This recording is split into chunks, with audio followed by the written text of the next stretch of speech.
But then, this happened. To find people, to cultivate a network. When I hear this block, to cultivate a network.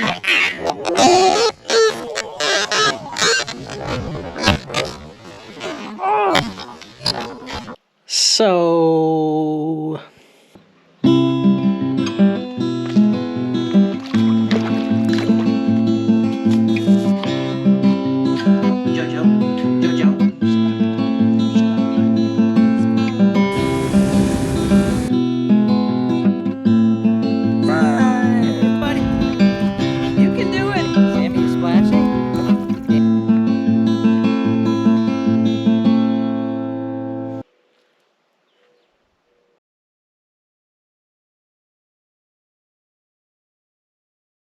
It's not really a secret.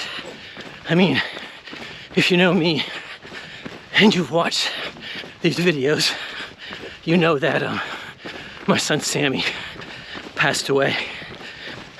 But sometimes it feels like a secret. That made me feel like I was erasing my boy. That made my own bereavement more painful. Like in my grief, I was piling another loss onto what had already been taken from me. And at a time in my grieving when support is so vital, when I'm breaking under the constant agony of grief and loss. It didn't start that way. Right after we lost Sammy, people celebrated him. Immediately after Sammy passed, a lot of people came out, offered support. They said his name. You know, we shared stories, cried together. It helped so much.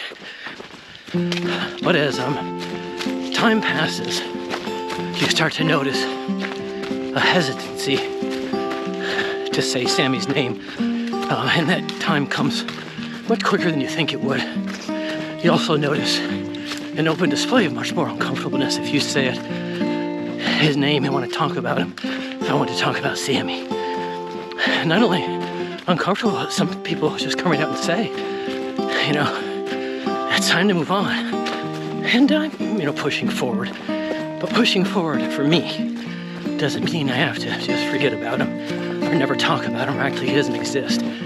But that hesitancy in the comments caused me for a bit to not talk about him. Imagine just every second of every day and every part of your body just missing your child, longing for your child, feeling those empty arms, where you used to hold your child, wanting to hear your child's name. And then you go and you see people who knew your child and they don't want to talk about him, and they make it clear through their behavior, through their words, body language, whatever, not to bring it up, and so you don't, but you're always missing your child. And that's what it's like. Every part of me screaming, give me my son back, longing. And as I try to learn to live with this new reality, push forward, get stronger, but still want to celebrate and incorporate and share the child I know is never coming back, to help me live with grief and keep my own heart open. People meet me with, no, you're not making us uncomfortable. Or no, because I'm worried it might hurt you more, but it doesn't. What you're doing instead is denying me a life preserver that will help keep me from drowning, denying the oxygen I need to breathe. Ooh, a bit of a hill. Good Lord. Yep. Okay. Slowing down. Oh man, yeah. No, don't walk, you're running. You're running. I met a man along the Snake River in Idaho. Camped out with him. We're both vets. He had lost his daughter, and he talked to me about it and broke down, crying and shaking. He was grateful because he said he never does. He doesn't feel comfortable. It's hard for him, and over time it's become almost impossible He said much that had to do with other people not wanting to say her name, not wanting to sit with him in his grief. I gotta slow down for a second. I'm glad I was able to give that man that, and that he was able to give it to me. And we talked about our children we lost and cried together. I want that gift more for myself on my grief journey. And I know there are so many more bereaved who desperately want it as well. You won't hurt me by saying the name of the child I lost. You will hurt me by erasing Sammy. I do want to note that not everyone feels this way. Some people might choose to tuck their loved one away. We all grieve differently. And we all have our own grief stories. And I know that for some, speaking Sammy's name might trigger them, hurt them, even though they desire to help me while I grieve. I do take into consideration others, of course. If I can tell this is just way too difficult for the person, maybe me talking about it triggers things in them, then I don't. I don't want to play victim and blame other people. It's up to me to find people, to cultivate a network.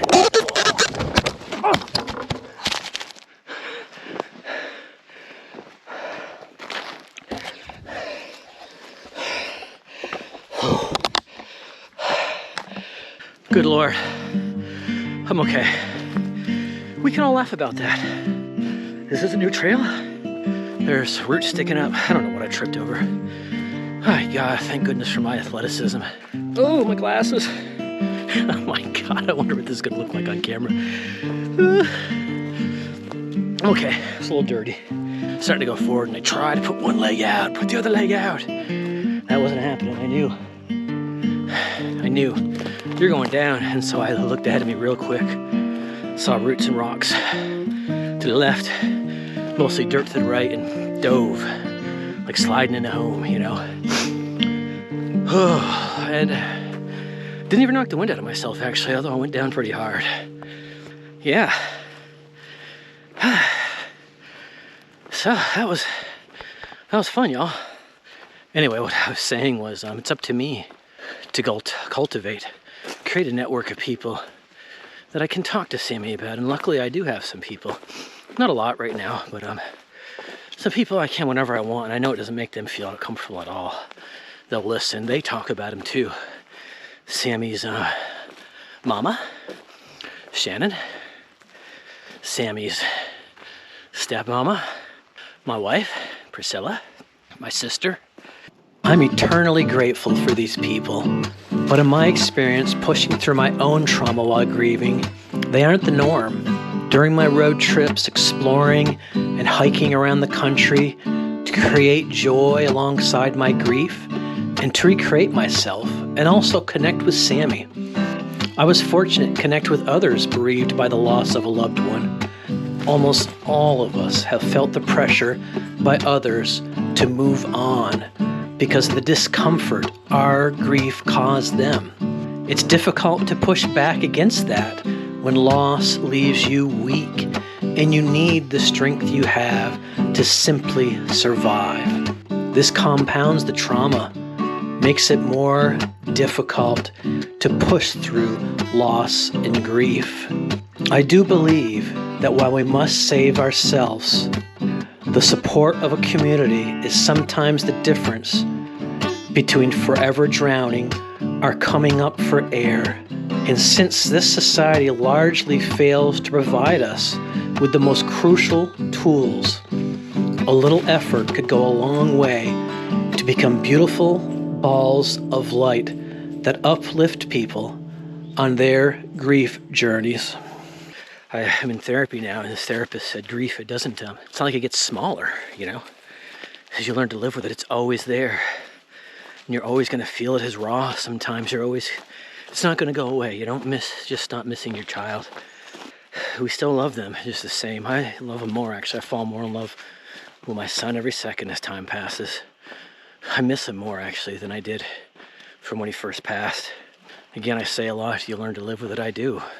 And sometimes I wonder, how do I? I still have panic attacks. How can he be gone? I mean, I don't even feel any bruises from that fall. I wonder That's gonna be a funny little outtake on the video. I can't wait to see that. Look at the dirt. I miss Sammy all the time. Again, with every single part of me. And so imagine, I'm carrying that and I don't get to talk about him. I don't say his name. I don't hear his name from others. There's no more stories being shared. And I want that so badly, but it's not happening. And it just makes it harder. It makes it harder to get stronger. Just suppressing that. It's gonna come out some way. When you suppress stuff, it's never good. I'm never gonna stop feeling that unbearable weight, of empty arms. Arms, I used to hold him, hoist him up, dance with him, hike with him, kayak with him, feel his body pressed against me in the kayak on my back during hikes, holding my hand when we're walking. We don't act like he never existed, We just want to hear his name. Sammy. Just want to say his name. Sammy. Just want to share stories. How sometimes we'd be playing and he'd stop right in the middle and just put his hand to my face. Or how sometimes he'd be playing something on the floor, walking or crawling around, and I'd be on the couch, say, taking a break and maybe reading, whatever, and he'd stop what he's doing and just come up and sit with me and cuddle with me. We remember so much about him, but maybe we've forgotten stuff. Maybe you say his name one time and you share a story that we've forgotten. I mean, what a gift, in that moment, to hear something and think, I forgot about that, or I haven't thought about that. Thank you. Maybe I'll cry a little bit. I'll laugh a little bit. Both, who knows? It's okay, though. Sammy. My little boobers. Sammy. Sammy. Sammy. Sammy. Sammy. Thanks for coming along. Y'all are beautiful. I love y'all. Peace.